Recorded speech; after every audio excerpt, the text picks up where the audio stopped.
사도행전 1장 15절에서 26절까지 말씀 교도하실 때 제가 먼저 15절을 읽겠습니다. 모인 무리의 수가 약 120명이나 되더라. 그때 베드로가 그 형제들 가운데 일어서서 이르되 형제들아, 성령이 다윗의 입을 통하여 예수 잡는 자들의 길잡이가 된 유다를 가리켜 미리 말씀하신 성경이 응하였으니 마땅하더라. 이 사람은 본래 우리 수 가운데 참여하여 이 직무의 한 부분을 맡았던 자라. 이 사람의 후에 삭스로 화를 사고 후에 몸이 문덕하여 뼈가 터져 상자가 다 흘러나옵니다. 이 일이 예루살렘에 사는 모든 사람에게 알려져 그들의 말로는 그 밭을 아겔다마라 하니 이는 피밭이라는 뜻이라.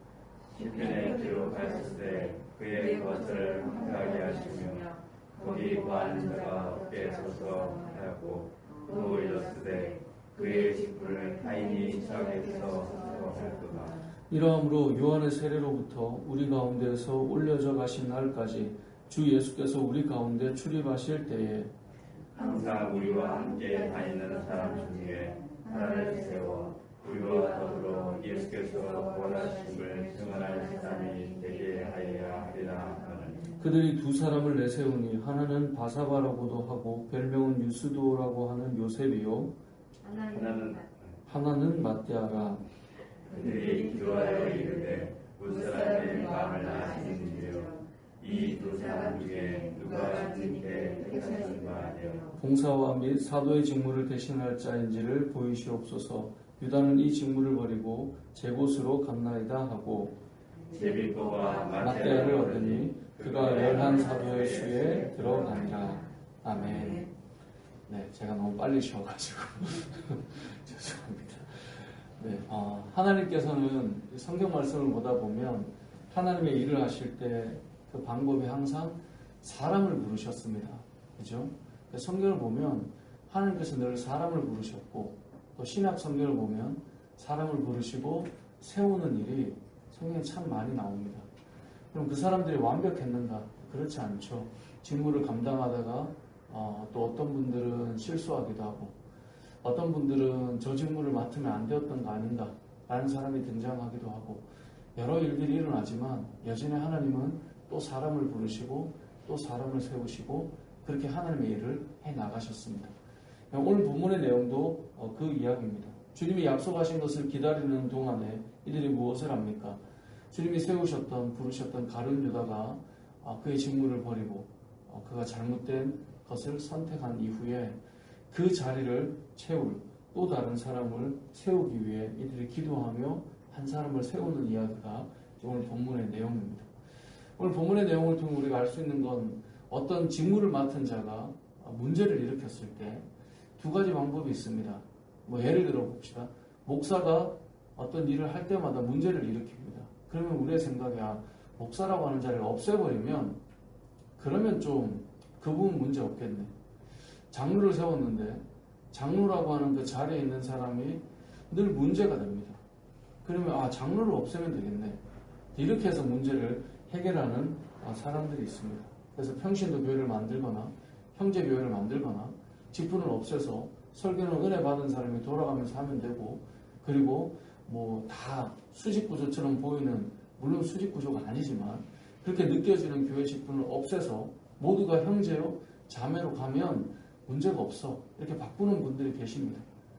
하지만 분명한 것은 성경에는 직분이 있고 역할이 있고 그런 직무가 있다라고 말씀하고 있다면 우리는 그걸 없애버리는 것이 아니라 오늘 말씀처럼 사도가 이런 잘못을 한다면 사도를 없애면 되지 라고 하는 것이 아니라 사도행전을 보면 사도들이 원래 직무로 다시 돌아가고 사람을 어떻게 세워가는가를 보게 되는 것이거든요. 그러니까 하나님께서는 연약하고 또 문제가 일어나도 또 그 일을 할 사람을 세우고 또 그 역할을 할 사람을 세워가며 하나님의 일을 하고 계셨다라고 하는 것이 하나님의 뜻입니다. 그러니까 사람을 누구를 세우느냐가 정말 중요하다는 것을 알 수 있어요. 왜냐하면 자리를 없애버리는 것이 하나님의 뜻이 아니기 때문에 또 다른 지도자를 세우고 또 다른 사람을 세워서 지금까지 오셨기 때문에 누가 서느냐에 따라서 참 많은 이 모습이 달라진다는 것이죠. 우리도 마찬가지 아니겠습니까? 우리가 그 자리에 있기 때문에 얼마나 좋아지고 또 얼마나 또 어려움이 오고 이런 것들을 경험하지 않습니까? 그러니까 사람이 참 중요하다는 겁니다. 누가 세워지느냐.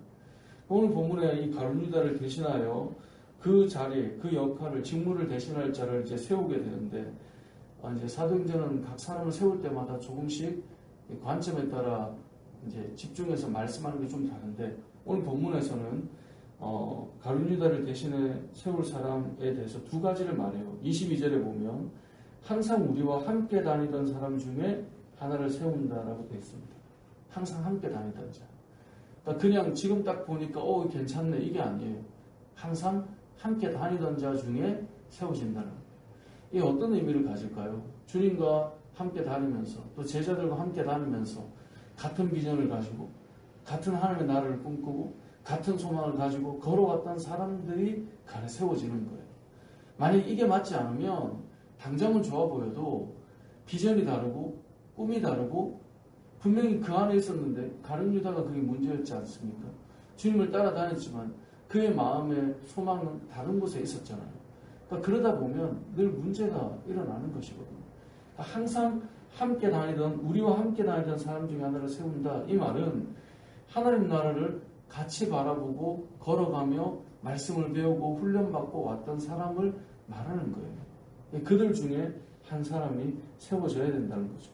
뿐만 아니라 22절 하반절을 보면 우리와 더불어 예수께서 부활하심을 증언할 사람이 되어야 되는 거예요. 그러니까 세워질 때 주의 부활하심을 전할 사람, 다시 말해 복음을 전할 사람이 세워져야 돼요. 그러니까 이 사도의 역할을 감당해야 되는데 복음을 전하지 않는다. 그게 말이 안 되죠. 해야 될 역할들이 있는 거죠. 저도 이제 어제 이 목사 장로 우리는 목사 장로 세미나를 이제 다녀오면서 그 여러 이제 목사님들 엄청 이제 선배 목사님들이신데요. 연세도 많으시고 그분들이 이제 목회자가 해야 될 가장 중요한 역할이 뭐냐면 이제 이런 얘기를 하면서 이제 설교 이야기를 좀 하셨는데, 예를 들면 이제 목사인 제가 설교하기를 싫어해요. 근데 예를 들어 목사가 되었다. 이제 그러면 이제 고민해 봐야 된다는 거죠.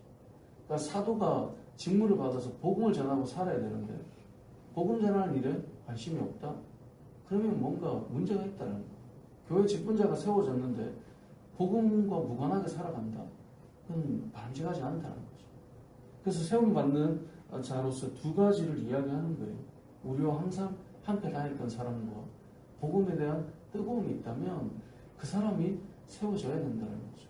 물론 추천은 누가 하냐면 이들이 하기 때문에 베드로가 해버리는 게 아니라 다 같이 모인 자들이 하기 때문에 그들이 보고 이제 세우는 거죠. 그렇게 세워서 이들이 무엇을 하는 것입니까? 25절에 보면 봉사와 사도의 직무를 대신할 자. 그러니까 결국 세움받은 자가 뭐 하는 사람이에요? 봉사하는 사람이에요. 섬기는 사람입니다. 목사가 되었다, 장로가 되었다, 권사가 되었다, 어떤 안수집사가 되었다, 섬기는 자예요. 내가 이 정도 올라왔어. 교회를 오래 다녀서 한 20-30년 다녀서 또 우리 교회 이만큼 해가지고 나 이 자리까지 올랐어. 이게 아니라 하나님께서 섬기라고 봉사하라고 그 자리에 세우시는 거예요. 그래서 섬기는 역할을 하는 거예요. 중직자들은 섬기는 자들입니다. 그것을 기억해야 된다는 거죠. 자, 그렇게 세워져서 이들이 이제 직무를 대신할 건데 오늘 본문에 보면 두 사람을 후보로 세웠어요. 한 사람은 바사바라고도 하고 별명은 유스드라고도 하는 요셉이고요. 또 다른 한 사람은 마띠아예요. 결국 누가 되냐면 마띠아가 뽑혀요. 이 부분을 생각해 보면 요즘 현대교회 임직식과는 조금 차이가 있는 면이 있습니다. 교회들이 이제 우리가 이 마띠아가 뽑혔다. 이제 여기에 집중하면 그럴 수 있는데 반대로 누구는 떨어졌어요? 요셉은 안 됐거든요.